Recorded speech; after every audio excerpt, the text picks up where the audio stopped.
ಹಸಿರು ಬೆಟ್ಟಗಳು ಮತ್ತು ಹೊಳೆಯುವ ಭತ್ತದ ಗದ್ದೆಗಳ ನಡುವೆ ನೆಲೆಸಿರುವ ಕುರಾನ್ಪುರದ ಶಾಂತಹಳ್ಳಿಯಲ್ಲಿ ನದಿಯ ದಡದಲ್ಲಿ ಒಂದು ದೈತ್ಯ ಆಲದ ಮರ ನಿಂತಿದೆ.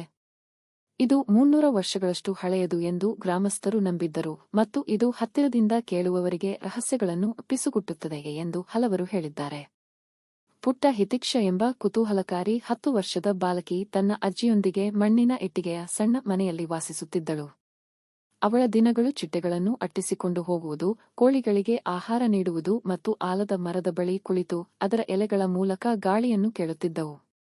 ಒಂದು ಮಧ್ಯಾಹ್ನ ಮುಂಗಾರು ಮಳೆಯ ನಂತರ ಹಳ್ಳಿ ಹುಡುಗಿ ಹಿತಿಕ್ಷ ವಿಚಿತ್ರವಾದದ್ದನ್ನು ಗಮನಿಸಿದಳು.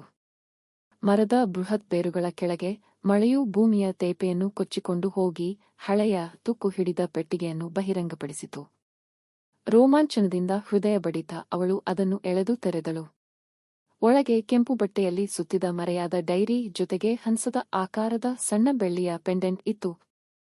ಡೈರಿಯು 1940ರ ದಶಕದಲ್ಲಿ ಗ್ರಾಮದಲ್ಲಿ ವಾಸಿಸುತ್ತಿದ್ದ ಅನಿಕಾ ಎಂಬ ಮಹಿಳೆಗೆ ಸೇರಿತ್ತು.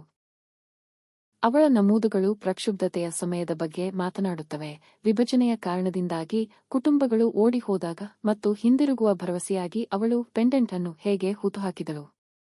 ಹಿತಿಕ್ಷ ಮನೆಗೆ ಓಡಿ ಬಂದು ಅಜ್ಜಿಗೆ ಹೇಳಿದಳು. ಅವರು ಬಹಳ ಹೊತ್ತು ಮೌನವಾಗಿ ಕುಳಿತಿದ್ದರು. ಆಗ ಅವಳು ಮೆಲ್ಲನೆ ನಗುತ್ತಾ ಪಿಸುಗುಟ್ಟಿದಳು. ಅನಿಕಾ ನನ್ನ ಅಕ್ಕ, ಆ ಕಾಲದ ಗೊಂದಲದಲ್ಲಿ ನಾವು ಅವಳನ್ನು ಕಳೆದುಕೊಂಡೆವು. ಕತೆ ಕೇಳಲು ಆ ಸಂಜೆ ಇಡೀ ಹಳ್ಳಿಯೇ ನೆರೆದಿತ್ತು. ಆಲದ ಮರ, ಅವರು ಈಗ ನಂಬುತ್ತಾರೆ, ದಶಕಗಳಿಂದ ರಹಸ್ಯವನ್ನು ಸುರಕ್ಷಿತವಾಗಿರಿಸಿದ್ದಾರೆ. ಆ ದಿನದಿಂದ ಆಲವು ಕೇವಲ ಮರವಾಗಿರಲಿಲ್ಲ, ಇದು ಪ್ರತಿ ಹಳ್ಳಿಯಲ್ಲಿ ವಾಸಿಸುವ ಸ್ಮರಣೆ, ಪ್ರೀತಿ ಮತ್ತು ಶಾಂತ ಮಾಂತ್ರಿಕತೆಯ ಸಂಕೇತವಾಯಿತು.